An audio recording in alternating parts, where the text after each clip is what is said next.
the first talk of today. I'm so excited to have an artist of Louis' stature coming to the Company of Ideas Forum. Louis was born in Peru, we were talking about it in the car, but he came to Canada as a boy, and after completing his degree at the University of Toronto, he established himself as an artist, a writer, a curator, and one of the, let's be honest, leading figures of the Toronto art scene. Since his participation in Documenta 12 in 2007, he's exhibited widely all over the world. He's particularly interested in the narratives of place, particularly his home city of Toronto. And this morning he's going to be reflecting on a really tantalizingly titled talk called An Artist Ponders Catastrophe. So let's give a round of applause to Louis.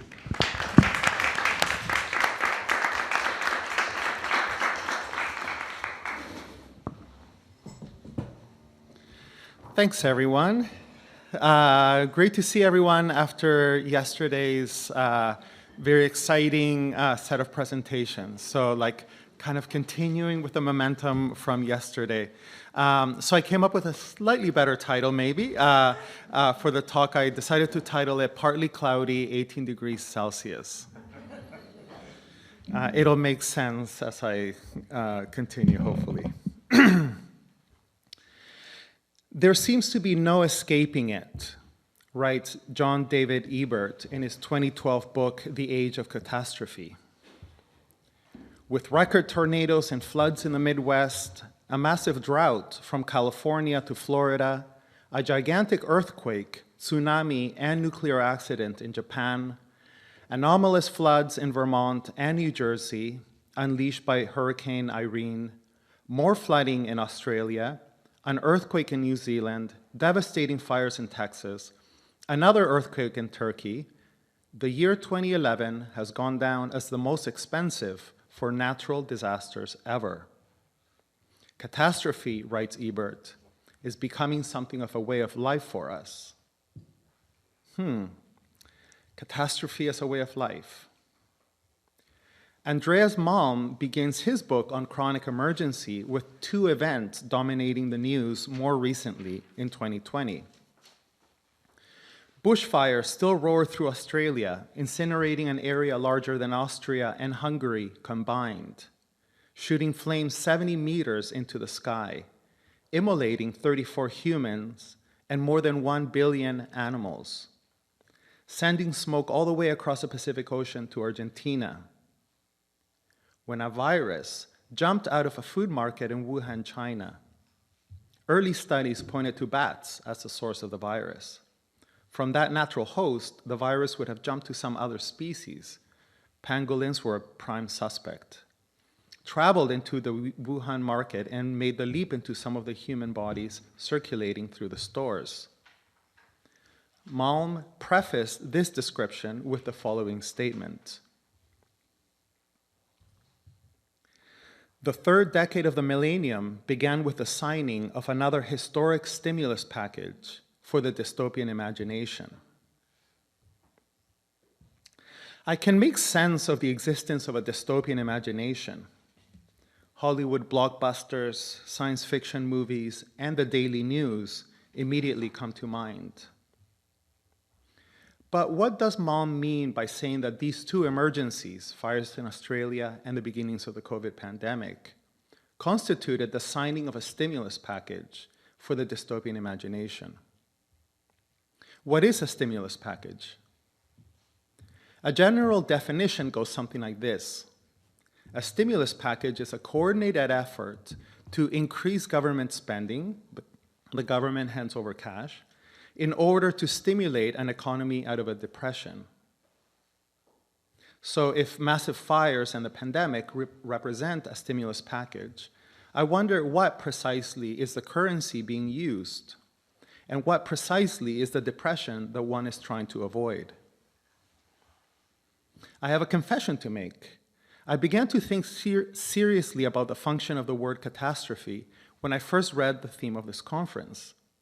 Titled In the Shadow of the Endgame, Art and Crisis, the conference prospectus was contextualized by the coronavirus pandemic, an event that, quote, has killed more than 5 million people, decimated the global economy, and transformed many aspects of life in perhaps irrevocable ways. The conference was further contextualized by the biography of artist Jeffrey Rubinoff, who was, quote, born only months after the detonation of the atomic bombs in Japan and grew up in the fraught geopolitics of the Cold War, and who, towards the end of his life, was preoccupied by the threats posed to our species by nuclear weapons and transgenic engineering. In this context, the conference proposed to explore the relationship between art and catastrophe. So I began to wonder what this meant to me as an artist. For some reason, I was immediately reminded of the Weather Network, which is the website I sometimes use to check the forecast. Every day, it seems, on this website calls for a fresh emergency warning. As I was writing this in Toronto, even a pleasant day in early June warrants a special weather statement. An index of 20% chance of rain is accompanied by a warning of significant rainfall amounts possible and the hazard of 25 to 50 millimeters of total rainfall. This special weather statement includes a warning symbol such as the one used to indicate poison or corrosive materials in a household product. So just remember, all of these signs are employed to forecast a 20% chance of rain. The clickbait on the landing page includes the following 4 headings. Monster dust devil spins across dusty Saskatchewan field. An aggressive forest invader is popping up in Ontario. Thunderstorm asthma, understanding the serious phenomenon. New super-reactive compound found floating in the atmosphere. So I asked myself, what is the function of this stimulus package? I suppose it has something to do with keeping eyeballs glued to the screen in order to generate advertising revenues. Pondering this question, my mind went further back. 20 years back in time to the presidency of George Bush and the vice presidency of Dick Cheney. After only 8 months in power, the US was hit by terrorist attacks. And I think most of us will recall the nightmares that immediately followed. The thing I will focus on today is the announcement of the Homeland Security Advisory System on March 11, 2002, by former Governor Tom Ridge of Pennsylvania, then director of the White House Office of Homeland Security. You might remember that the advisory system had 5 different threat levels, each corresponding to a particular color. Green meant a low risk of terrorist attack, blue a guarded risk, yellow an elevated risk, orange a high risk, and red a severe risk of terrorist attack. The presidential directive that established the system described risk as including both the probability of an attack and its potential gravity, while remaining ambiguously silent on what a high risk or severe risk actually entail. Ostensibly, the purpose of the Homeland Security Advisory System was to alert people in the US of probable risks so that they could take necessary precautions. The ambiguity of the color codes, however, ensured that a sense of high alert was created with each new advisory announcement, without the corresponding ability to take precautions. As Jacob Shapiro and Dara Cohen write in the International Security Journal, Alert 325, which accompanied the May 20th, 2003 Orange Alert, announced that, quote, intelligence reports in recent months point to a wide range of possible infrastructure targets that al-Qaeda may have plans to attack. These include key assets such as nuclear power plants, dams, and government facilities, the energy sector to include power generating facilities, fuel farms, and gas stations, the transportation sector to include passenger rail, freight train carrying toxic industrial chemicals, civil aviation, rail and vehicle bridges, tunnels and subways, and direct attacks on financial institutions. So all of this is a direct quote from the official announcement. The precautionary actions for businesses included suggestions such as, quote, consider installing telephone caller ID. Hardly, this author writes, what one imagines an organization doing in response to actionable threat information. As they continue to write, this was not simply a learning problem in the system's early stages. In 2005, 3 years after the system was installed, the Government Accountability Office reported that even federal agencies were unable to determine appropriate protective actions because of the lack of specific threat information. Instead, you just get this list of may have planned to attack maybe these possible targets, but they're all serious, so you feel like there's something you have to do, but there's no indication of what the actual threat is. Do you remember what those days were like? A few days ago, I was on the C bus in Vancouver and overheard a group of youths recall the days of 9/11. One of them said they were only 5 years old at the time and still remembers the same footage of collapsing towers being played on all news channels over and over and over again, every hour for days and days following the event. And something struck me. They recalled that one of their parents asked, "Is this a movie?" I recall what seemed like weekly announcements, orange alert, yellow alert, orange alert, broadcast on every news outlet around the clock, 24/7. And an attendant sense of dread, since nobody really knew what these changes in color meant. All we knew was that we were supposed to be scared of something without really knowing what that something was. As Shapiro and Cohen write, from the system's introduction in 2002 through mid-2007, the United States never went below yellow alert, elevated risk of terrorist attack, and has gone to orange alert, high risk of terrorist attack 8 times.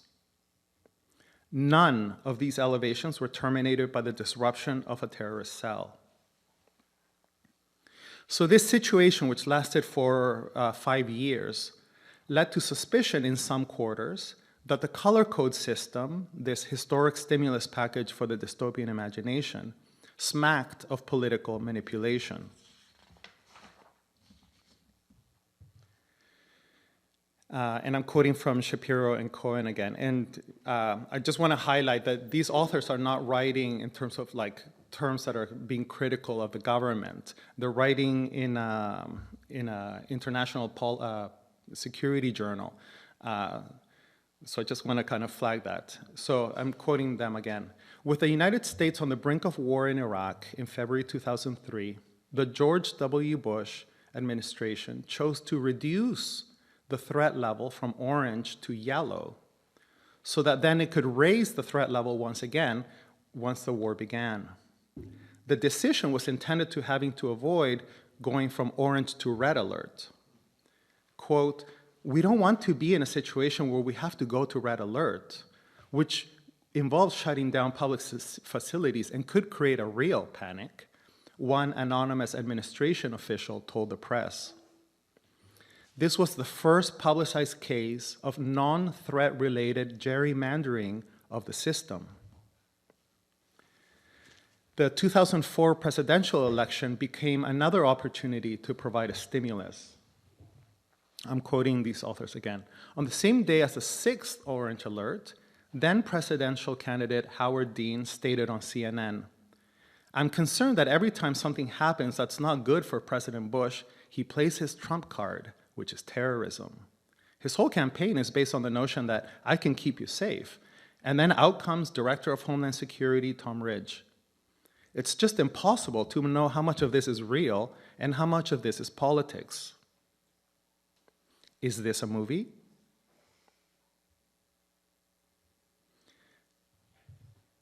My sense is that this ambiguity between a politics of fear and a reality of risk is fundamentally paralyzing. These alarms, writes Philip Zimbardo, a psychologist who's known for the 1971 Stanford prison experiments, these alarms were to create high levels of citizen fear, which over time morphed into generalized anxiety. There was no concrete actions that citizens might take other than to remain on alert and keep their eyes open. The initial message, whether emanating from the Attorney General or other authorities, got replayed endlessly by different media sources and elaborated by various expert commentators. The psychological situation worsened when cognitive emotional dissonance was introduced by the administration's collateral message to go about your business as normal. After 6 no-consequence alarms, it became normal to be anxiously dreading the worst. So I'm suggesting that this ambiguity between a politics of fear and a reality of risk can be paralyzing, especially when politics entails the large-scale construction of emotional reality of an entire population. Regardless of how one assesses the reality of a terrorist risk and the reality of political manipulation, the fact remains that Bush's job approval rating in the Gallup polls jumped an average of 3% following each increase in the threat level. So the stimulus package I propose has the dual effect of creating a collectively paralyzing sense of depression and then of lifting the dystopian imagination out of this depression into some politically convenient action, consenting to the invasion of other countries or voting Republican. The power of terrorism, writes Zimbardo, lies precisely in its pervasive ambiguity, in its invasion of our minds. I consider this insight to apply both to the terrorism of people flying airplanes into buildings, but also to the terrorism of the state's own terrorism of its population by gerrymandering risk advisory systems. Both forms of terrorism invade our minds by creating a pervasive sense of threat from invisible yet ambiguously pervasive sources. Do you remember the racism and Islamophobia of those nightmare years? Do you remember the invasion of 2 countries in the Middle East? Reactions to feeling personally vulnerable, writes Zimbardo, vary considerably. Anger is one form of displaced emotion that arises as a turning out of intense and concealed feelings of weakness. Prejudice against outgroups is one consequence of such strong negative emotions, as is an increased readiness to attack safe targets, such as marginalized people. In those times, people want to support leaders who are bold, decisive, single-minded, even arrogant men of action. They want our leaders to remove ambiguity, to identify the enemy for them, to give it a name, a face, and a location so that they can channel collective hatred. So I think this ambiguity between a politics of fear and a reality of risk is not only paralyzing, it is also polarizing. So let me be clear. I do not think that concern over climate change, for instance, is a result of political manipulation. Such concerns, in fact, often have to face off against the resources of political manipulation. There are real emergencies that require real action. What I intend to do here is to think about institutionalized catastrophe, the tendency of a certain use of language to construct a certain kind of subjectivity, so disconnected from others that it becomes incapable of taking such action. As Hugh Ortega-Breton observes, by identifying how subjectivity is represented as polarized, omnipotent, and powerless, how threats to subjectivity are characterized as invisible, invasive, and malevolent, and what is presented as meaningful in terms of disaster, victimhood, and suspicion, we can ascertain the fundamental concerns of a culture at historically specific times. Sociologist David Alteid argues that fear does not just happen, it is socially constructed and then manipulated by those who seek to benefit. In other words, we can see how instruments such as the Homeland Security Advisory System, but also such innocuous instruments as the Weather Network, construct a specific type of fear. These instruments privatize fear, but on a mass scale. One effect of these stimulus packages is social atomization, the reduction of collective action to a sense of individual responsibility that produces feelings of powerlessness. Another effect is that we become, in some sense, addicted to the stimulus package, because this same sense of powerlessness demands of us ever more intense inputs to lift us out of the depression that it itself generates. Fear, writes Stephanie Group, is decreasingly experienced as firsthand and increasingly experienced on a discursive and abstract level. In other words, dominant feelings of fear tend to stem from mediated experience, television, websites, social media, rather than stemming from direct experience. There has been, she notes, a general shift from a fearsome life to a life filled with fearsome media. Once again, is this a movie? I was thinking about these things a few days ago as I rode the sea bus in Vancouver. I glanced out the window and saw a strangely luminous color on the landscape, giant stockpiles of sulfur that, as I later learned, were produced as a byproduct of Suncor's tar sand facilities in Alberta and stored in North Vancouver before being shipped off to Asia for use in manufacturing fertilizer. The strange experience of having just overheard this conversation of these youths about 9/11, and then looking out the window and seeing this view, this strange experience reminded me of my friend, the artist Bonnie Devine, and her work titled The Book of Transformation from 1999, which is the second part of a trilogy that she made titled Radiation and Radiance. In this multi-paneled work, Devine tells a story, quote, about the discovery of uranium in the heart of the Serpent River watershed near present-day Elliott Lake, Ontario, in 1953.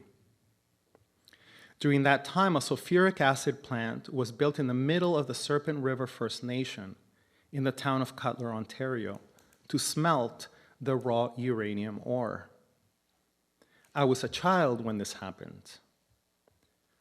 This story is based on my memories of those days. And I'll just read something from a selection of panels from this multi-paneled work that she created. The river is the mother of the people. Her watershed of 1,376 square kilometers lies like a blanket over the land. This is Cutler, Ontario, a good place for a company to build a sulfuric acid plant to service the uranium mines in the Elliott Lake area. If background radiation from the earth and air didn't kill the fish and trees, it must have been the caustic powder from the sulfur domes. Background radiation is emitted by rocks and water.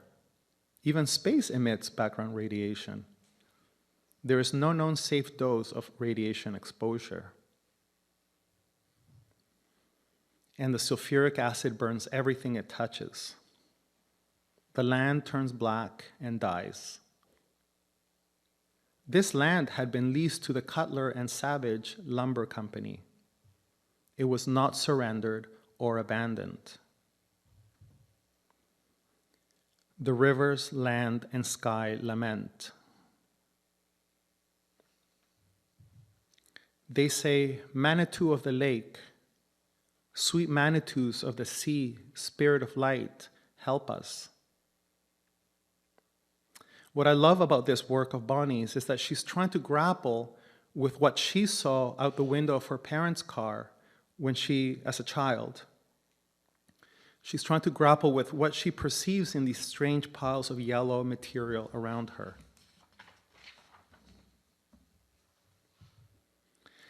So as emotional reality shifts from direct experience to mediated experience, it was important for me to consider the online forecast in relation to my own observations of the weather. And as it became difficult to distinguish between a politics of fear and a reality of risk, it also became important for me to think about the things I'm reading in relation to conversations I've had with friends like Bonnie Devine or overheard with those youths on the Vancouver Sea Bus. You'll notice that two children populated my story for you today.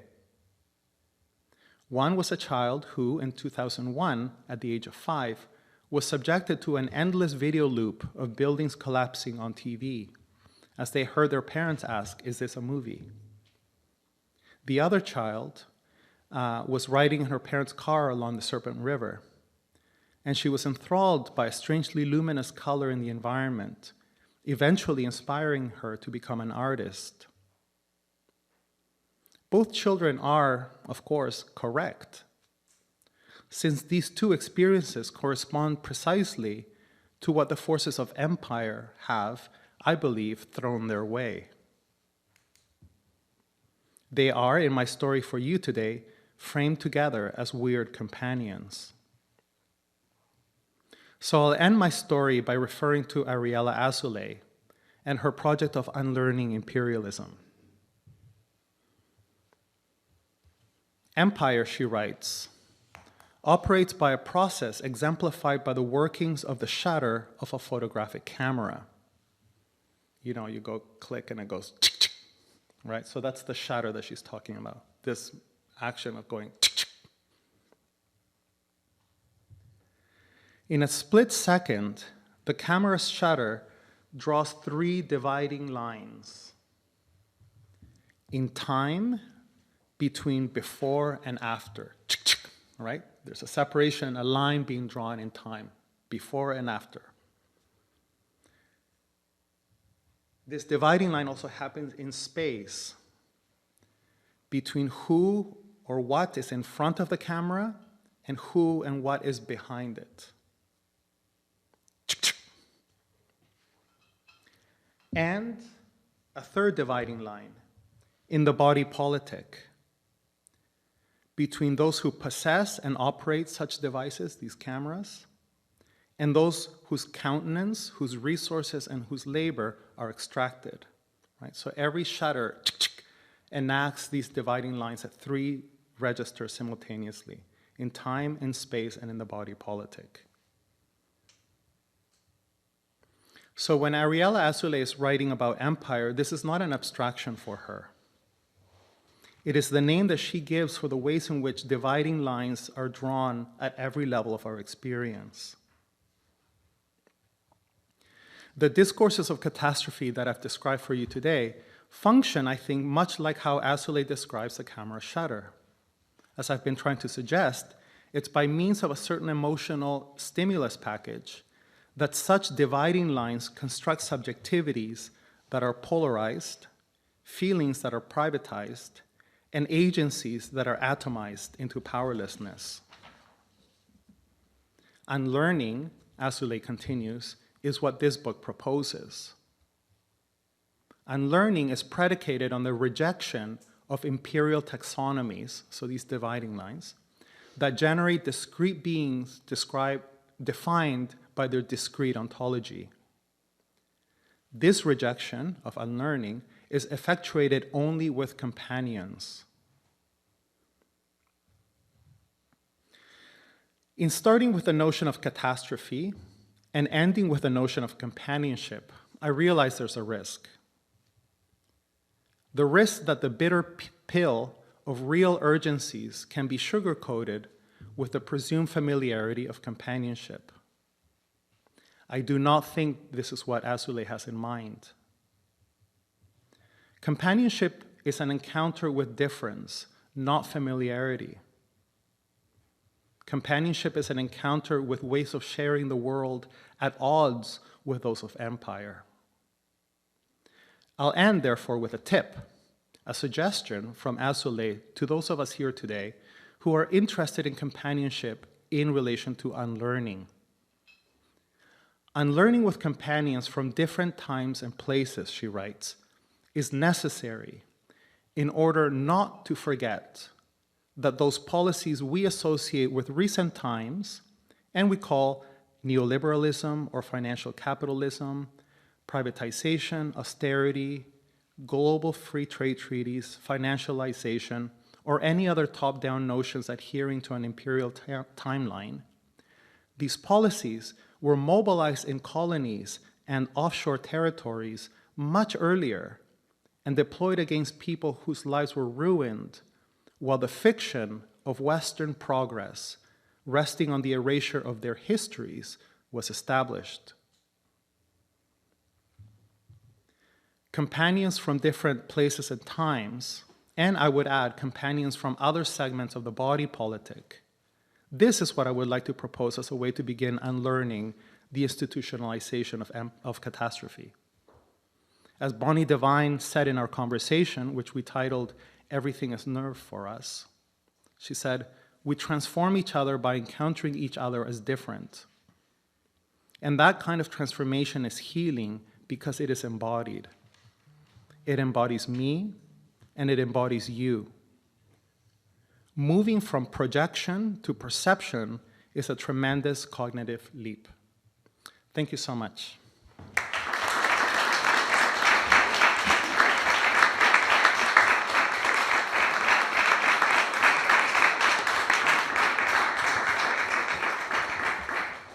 Thank you so much, Louis, for that profound and gripping paper. I hope you noticed that people were hanging on your every word. I could feel it. I appreciate it because I know it's early in the morning. So thank you so much for waking us up in many different kinds of way. I'm sure there are questions. Does anyone want to kick off? I think Max wants to start. Thank you. Louis, what a fantastic talk. It was so compelling and sent my mind off in a million different directions. The first thing that, the connection I made that I was interested in asking you about was, I started thinking about Naomi Klein's work and the Shock Doctrine and this idea that crisis and this permanent state of exception is so functional for capital because it allows you to, you're in a permanent state of exception. You can do the things that you want to do because you have this excuse. I was curious about, if you'd read Naomi Klein's work or what you thought about this kind of idea of this permanent state of exception. I haven't read that book, but I have read articles that she's written, and she's really interesting, like really thinking about the use of crisis, as you said, to create this kind of permanent state of exemption that allows the acceptance, the social acceptance of rules or policies that normally would be shocking and outrageous, but because we're in a special state of exception, they're okay to ensure security. And the idea that she has observed is that this state of security of exception has become the norm, the permanent, right? And so I think it relates very much to this question of institutionalization of fear. It connects also to, I think, what Joshua was talking about yesterday, the notion of susto, this like fear that's not just connected to like a fearsome thing that you encounter and then you're afraid and you have to react, but it's susto is like this lingering hum of fear that it gets abstracted from any one particular event and becomes a kind of normal, right? And she's been amazing, Naomi Klein has been amazing in observing how that actually has become a structural part of capitalism and the governance that depends on. So yeah, I think it's extremely relevant, for sure. Yeah, thank you so much. Thanks. Could we remember to say our names? Oh yeah. Dasu. Hello. very compelling talk. I wanted to ask some things, not to be mean or anything, but so when we are thinking about any political problem, I believe thinking from the other's perspective and putting sensitivity towards the other, and then how do I explain this?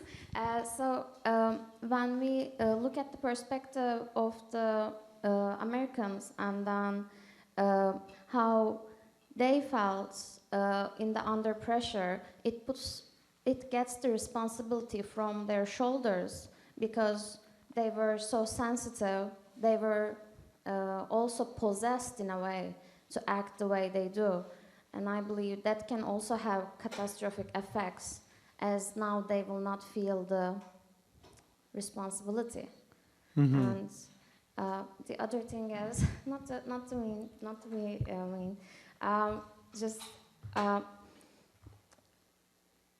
You also mentioned, do you remember Islamophobia? Do you remember the Middle Eastern racism, as if it's in the past and that page has turned, which also I think might have.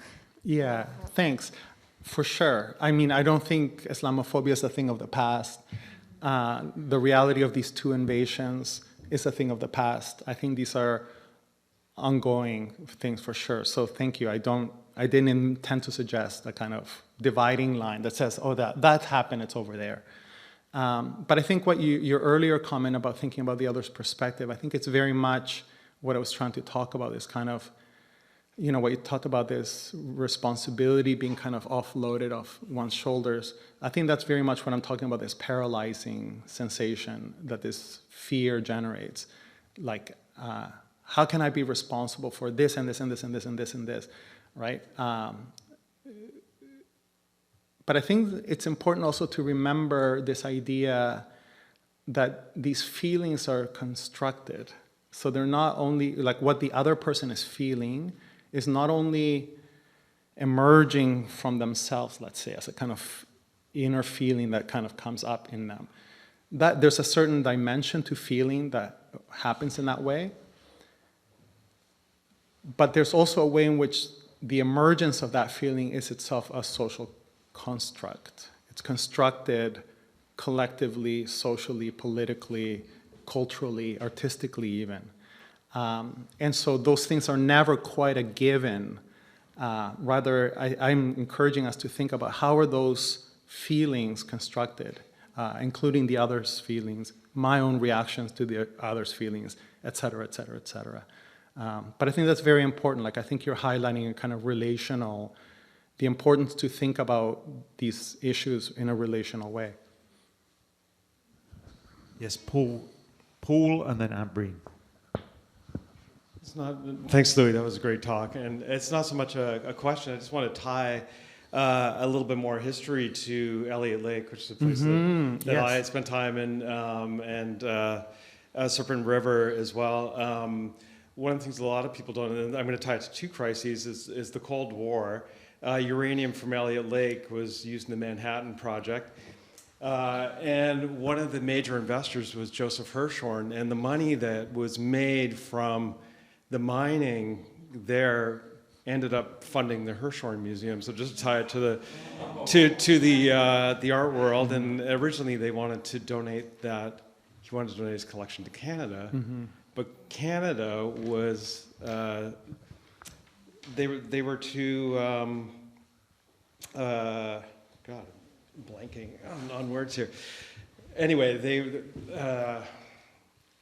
refused his donation, and it went to Washington. And then the energy crisis in the 70s also had another boom in the uranium market in Elliott Lake until they found cheaper uranium in Saskatchewan. So this boom and bust in Northern Ontario, it really, it had effects, and it was these global forces that were allowing, this absolutely catastrophic form of mining that was going on in this area. And, you know, Serpent River is at the bottom of the hill, so all the bad stuff was going down the river and winding up there. And that's, you know, the piles of sulfur were in Sprague, which is right beside Serpent River as well, the community of color. So, yeah, it's just fascinating how all these things, these different crises stimulate these different kinds of activities and become the impetus for that. And then somebody makes a whole lot of money off it. True. So Joseph Hirshhorn, he did okay by it. Yeah, and art's not that, the connections to art are not faraway links to be made sometimes. And That's right. yeah. It's right there at the surface. Yeah. Yeah. But thank you for like highlighting some of the less self-evident kind of links. Like these events are not random. It's not just a random thing that in 1952 or 3, you know, this uranium mine was developed in Elliott Lake. These are connected in a kind of dominoes or something like this to other things. And so if we can understand those chains of connection, then then things appear less random, less kind of, senseless kind of random crises, but that there's a certain kind of functionality that generates them. Thanks. We have Ambreen, and then we're going to have Chile, and then we're going to have Adrian. Thank you, thank you. Your talk reminded me of my own experience during my fieldwork research. I remember when I was doing the paperwork from university, I have been asked to fill the huge application, and my research was in Pakistan, which is always on red alert, red flag, like as you mentioned, in the red, orange, and yellow. So it's always on red. And I have been discouraged by many people, including my family members, that it's not safe to go there. And as a woman going all by herself and doing research on Quranic art, which is again more sensitive area to work on. And my experience when I went there, it was so different. So the constructed fear was always there, and institutions would really impose that on you. So I was asked to contact, there was an app that I need to update where I'm going. But like every minute I need to give them my location and where am I and everything. And my own experience going in there, doing research, and how I've been welcomed warmly by people, it was so different. It was the first time I traveled in my own country all by myself, and I would introduce myself as a student, and I would say that as a talib-e-ilm in my own language, which is very close to Taliban, right? And I say talib-e-ilm, which literally means seeker of knowledge. And as soon as I say that I am a talib-e-ilm, they would really open all their doors for me. And no problem, nothing. My fieldwork was so fulfilling that I'm so grateful to all the people who welcomed me there. So my question to you, the fear has been constructed. Really, it inscribed on people's soul, I would say.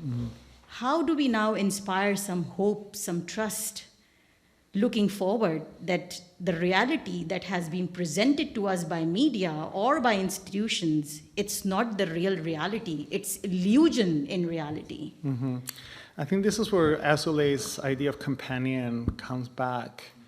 Like, you know, when you ask, how do we instill hope? You're doing it right now. I think you telling your story of your experience and that cognitive dissonance between what everybody's telling you and then what you experience, you're showing us something, right? And I think that act of showing us something, that's where I place my hope in, is that those moments when we can be stimulated, so to speak, by other sources of knowledge than those constructions. I think that for me, that's the only source of hope possible. But I'm so glad that you've not only been continuing your work, but that are also recognizing kind of those constructions, and moreover are sharing them with people. Like, because I think that, I don't know, I think that is, I believe in that, you know, yeah. yeah, I appreciate it. Thank you. Chile.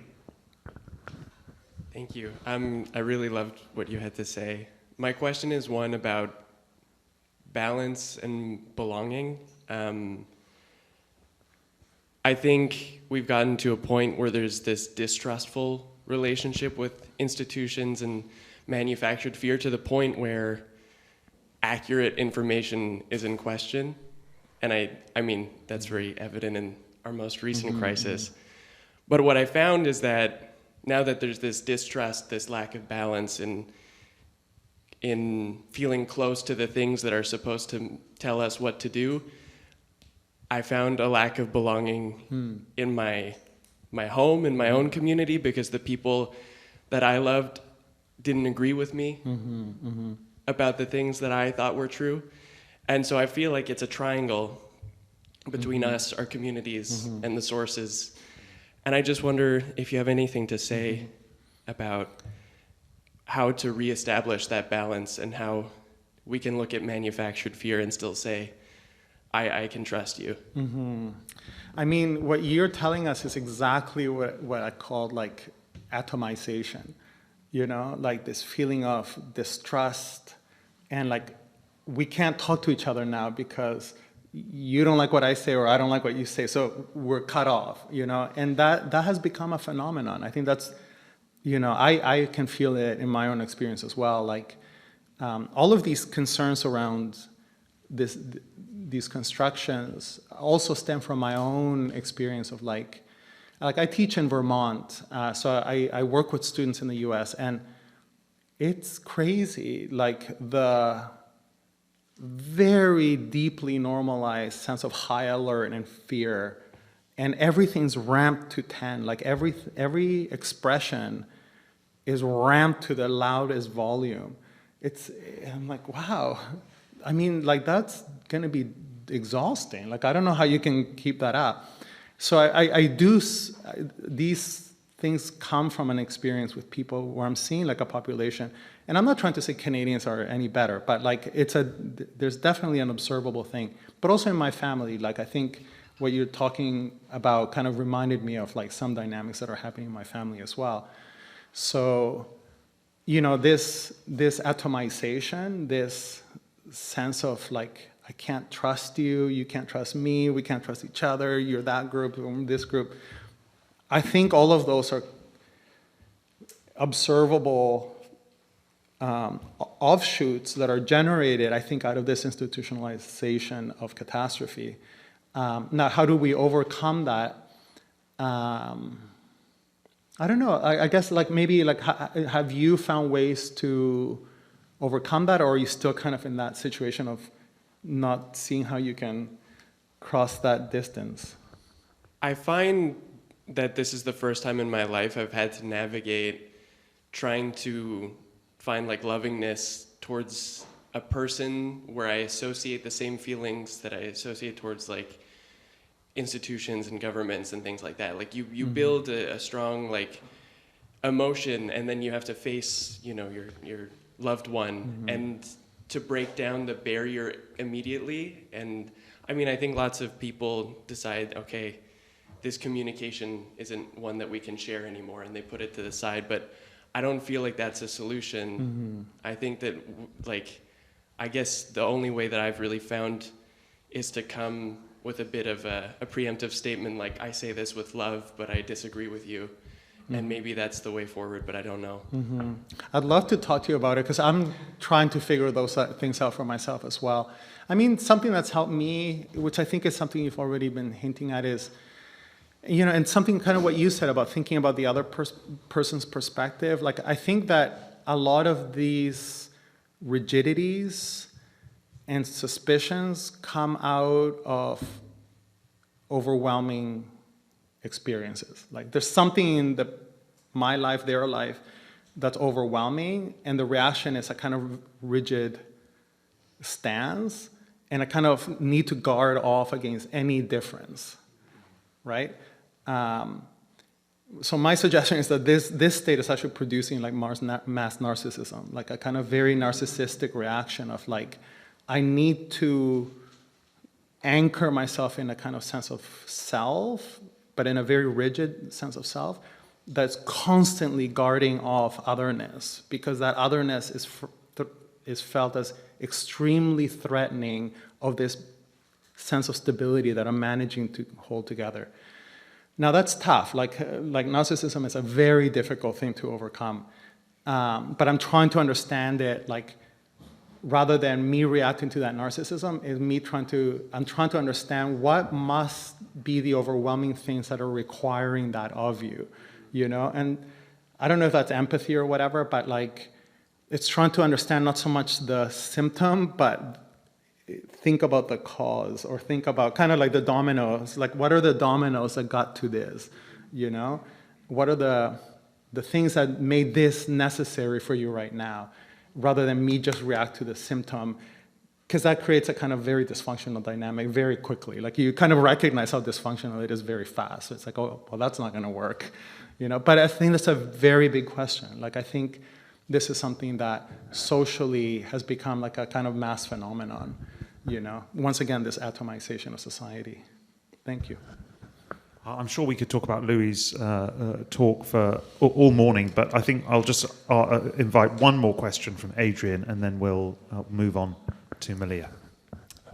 Thanks a lot, Louis. I guess I don't have that much to add to Chili's question, but and maybe you don't even have to answer this, but in terms of dominoes, I like the way you brought up 2001 as this moment that initiated a new form of subject formation. And I just wondered if you had any resources that could point us to the connections between those Bush years and that moment and the Trump years and the kind of undermining of facts that you have been talking about already. But that really struck me very loudly, and I hadn't thought back to that kind of scale of alarm as a preparatory device. I mean, I would love to actually do like a part 2 of this talk, to think not so much about 9/11 as a kind of moment and its dominoes, but to start a little bit later in 2007 and 8 with the financial collapse and its dominoes. I feel that the Trumpism, Brexitism, and in Ontario we have Doug Ford and Rob Ford.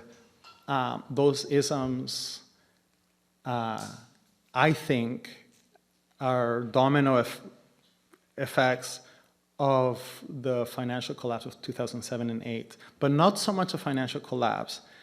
I think what that moment has shown the world is that when the financial system kind of collapses, countries all over the world in very different political systems will do whatever it takes to protect the people who caused it and let everybody else go to hell. And everyone saw that. Like, you know, the king has no clothes, everybody saw what it looks like naked. And that vision, that experience, I think is connected to the rise of populism, et cetera, et cetera, et cetera. But that would be part 2. But I think this is really interesting, like just speculatively, like what theories, what forms of knowledge, what associations can we come up with if we connect to particular moment in time as reference points and think of like, how did that lead to this, you know? And we could do any number, like anything can serve as a reference point, I think. But whatever feels meaningful in what we've experienced, and being able to talk about that, being able to like create art about it, do talks, meet gatherings, etc., to exchange those forms of knowledge, I think is very important. But yeah, that would be a quick answer, maybe part 2. Thanks so much. Thanks, everyone.